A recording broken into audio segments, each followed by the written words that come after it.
আসসালামু আলাইকুম ভিউয়ার্স। আপনি যদি ঘরে বসে কোনো পরিশ্রম ছাড়া অল্প কিছু টাকা ইনকাম করতে চান, তাহলে আজকের ভিডিওটি আপনার জন্য।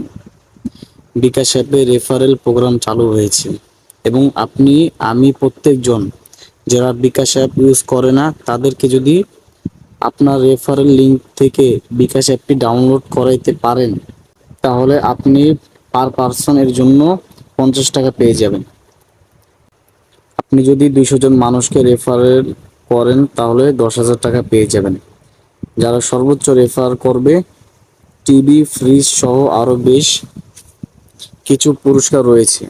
সো কথা না বাড়িয়ে সরাসরি বিকাশ অ্যাপে গিয়ে দেখি আপনি কিভাবে এই রেফারেল প্রোগ্রামটি ইউজ করবেন। সো আমার ফোনের স্ক্রিনে দেখতে পারলেন বিকাশ অ্যাপটি আছে, আমি ওপেন করলাম।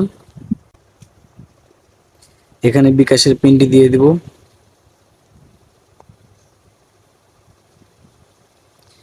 পিন টাইপ করার পর যখন লগ ইন হবে, এই বিকাশে যেই লোগোটা আছে এই লোগোতে আমরা ক্লিক করব।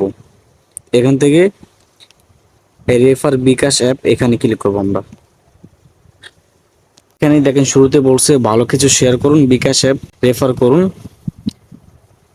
রেফার করার সহজ ধাপগুলো দেখে নিন, বিস্তারিত দেখুন। এখানে আমরা ক্লিক করব। রেফার বাটন ট্যাপ করে রেফার লিঙ্ক শেয়ার করুন। অবশ্যই এগুলো আগে ভালোভাবে পড়ে নেবেন। যাকে রেফার করেছেন তাকে বিকাশ অ্যাপে লগ ইন করাতে সাহায্য করুন। যাকে রেফার করেছেন তাকে বিকাশ অ্যাপ থেকে একটি লেনদেন করাতে সাহায্য করুন। বিস্তারিত জানতে বিকাশের অফিসিয়াল ওয়েবসাইটটি ভিজিট করুন। অবশ্যই আপনি এখান থেকে ভালোভাবে এগুলো পড়ে নেবেন। রেফার করুন, এখানে আমরা ক্লিক করব। এখান থেকে আপনি চাইলে ফেসবুকে শেয়ার করতে পারেন, ইমোতে শেয়ার করতে পারেন আপনার বন্ধু বান্ধবের কাছে, অথবা হোয়াটসঅ্যাপের মাধ্যমে শেয়ার করতে পারেন, প্রতিদিন যদি আপনি 200 জন কিভাবে শেয়ার করতে পারেন, তাহলে আপনি 10,000 টাকা পেয়ে যাবেন। যদি আপনার অ্যাপটি ডাউনলোড করে আপনার রেফারেল লিঙ্ক থেকে যদি এইভাবে আপনি প্রতিদিন যদি শেয়ার করেন, তাহলে আপনি কোনো পরিশ্রম ছাড়াই ঘরে বসে ইনকাম করতে পারবেন। আজকের ভিডিওটি এই পর্যন্তই। ভিডিওটি যদি ভালো লাগে অবশ্যই আমার সঙ্গে থাকবেন। আসসালামু আলাইকুম।